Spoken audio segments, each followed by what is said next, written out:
wabarakatuh. Bagaimana kabarnya teman-teman semua? Semoga kita dalam keadaan sehat walafiat. Baiklah, hari ini kita akan bercerita tentang pemanfaatan kembali minyak bekas atau minyak sisa penggorengan kita sehari-hari. Nah, umumnya biasanya kita hanya membuang minyak bekas kita ke lingkungan atau ke tanah biasanya ya. Jadi sebenarnya minyak bekas yang kita buang sembarangan atau dibuang ke lingkungan itu dapat menyebabkan kerusakan atau pencemaran lingkungan. Jadi daripada minyaknya dibuang, lebih baik kita manfaatkan menjadi sesuatu yang lebih bermanfaat.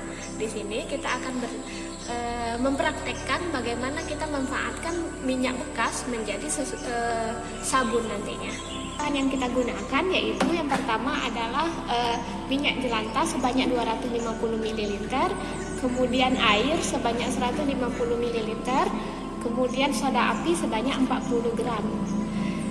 Ini bahan utama untuk pembuatan sabun dari minyak jelantah.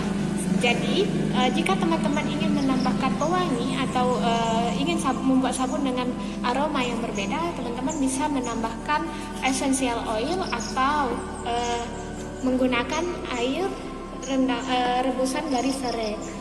Jadi kalau misalnya teman-teman menggunakan air rebusan serai, jumlah air yang digunakan akan dikurangi dengan air rebusan serai yang kita gunakan. Kemudian bahan alat yang kita gunakan yang pertama yaitu alat ukur untuk mengukur jumlah air atau minyak jelantah yang akan kita gunakan. Kemudian tempat yang akan kita gunakan sebagai pengaduk mengaduk sabun nantinya. Di sini teman-teman bisa menggunakan tempat kaca atau baskom kaca atau baskom plastik, baskom yang berbahan plastik. Kemudian batang pengaduk untuk mencetak sabun yang telah jadi nantinya. Di sini saya menggunakan cetakan dari sisa makanan yang sisa snack yang ada di rumah, atau teman-teman bisa menggunakan cetakan sabun yang berbahan dasar kayu atau silikon yang dijual di pasaran.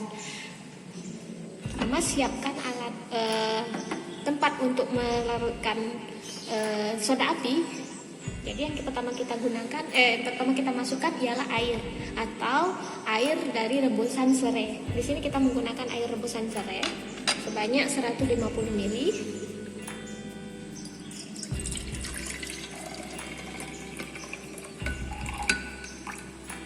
Setelah kita masukkan air rebusan serai sebanyak 150, teman-teman bisa jika teman-teman tidak menggunakan air larutan serai, teman-teman bisa menggunakan air biasa. Jadi masukkan soda api ke dalam larutan serai.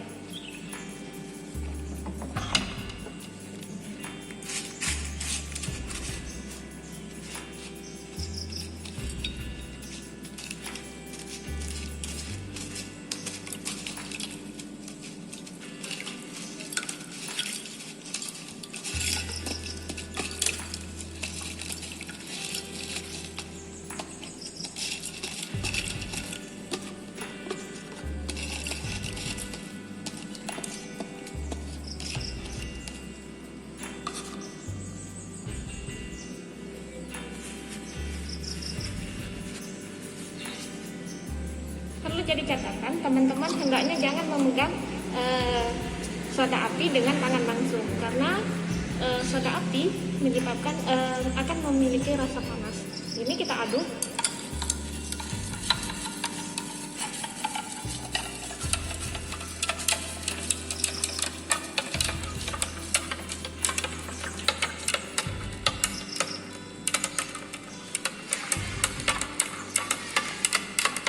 Mengapa kita menggunakan masker?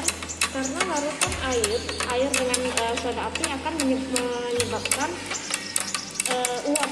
Jadi larutan yang terbentuk akan panas seperti ini.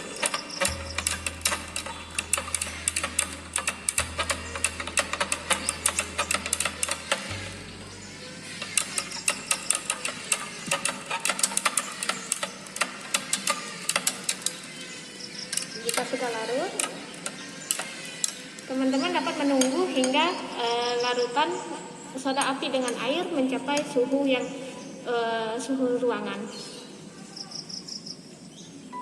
Jika suhunya panas.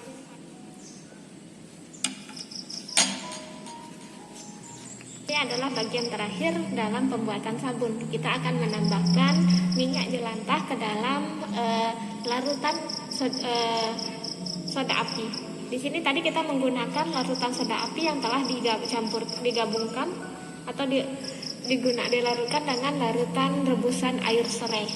Jadi nanti sabun yang kita hasilkan akan memiliki aroma serai nantinya. Jadi ini larutan soda api ditambah serai, kita akan menambahkan minyak jelantah sebanyak 75 ml, kita akan menambahkan minyak jelantah sebanyak 125 ml.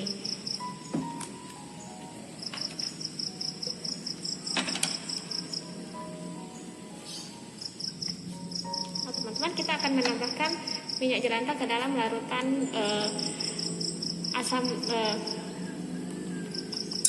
larutan soda api.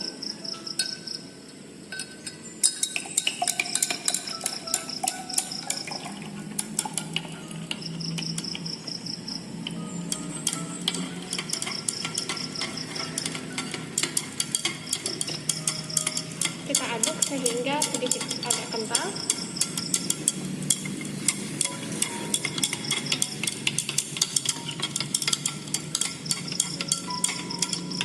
Kita akan mengaduknya sampai larutan bercak atau sedikit kental sebelum kita pindahkan ke dalam cetakan nantinya.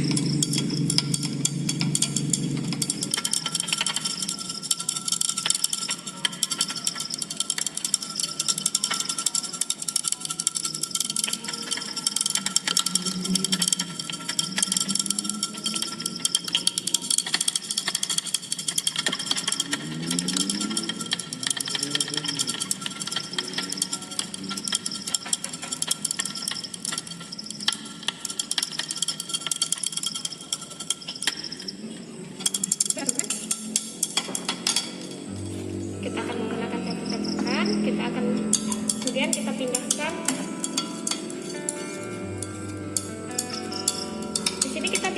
Di sini kita tidak menambahkan essential oil ataupun pewarna karena warnanya sudah berubah karena ada tambahan serai, dan essential oil kita tidak butuhkan karena wangi yang sudah kita dapatkan dari air rebusan serai tadi. Ya, akan memindahkan sabun ke dalam cetakan.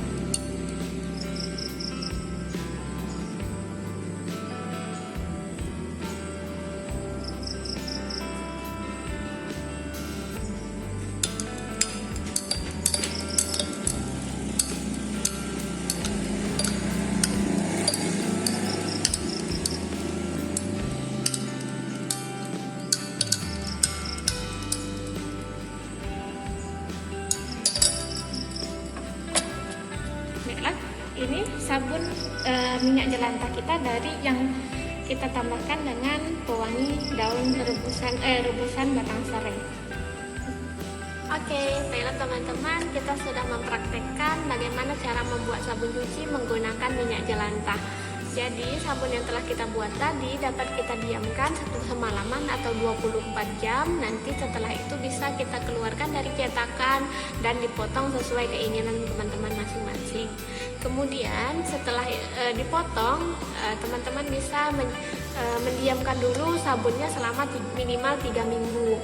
Setelah 3 minggu nanti baru sabunnya dapat kita gunakan, karena kita sebut 3 minggu ini sebagai masa kuring. Jadi selama 3 minggu sabunnya akan mengalami penguapan atau mengeluarkan sisa-sisa air yang terperangkap. Baiklah teman-teman, terima kasih sudah menyaksikan video kita, tutorial kita. Semoga bermanfaat dan selamat mempraktekkannya di rumah masing-masing. Sampai bertemu kembali. Wassalamualaikum warahmatullahi wabarakatuh.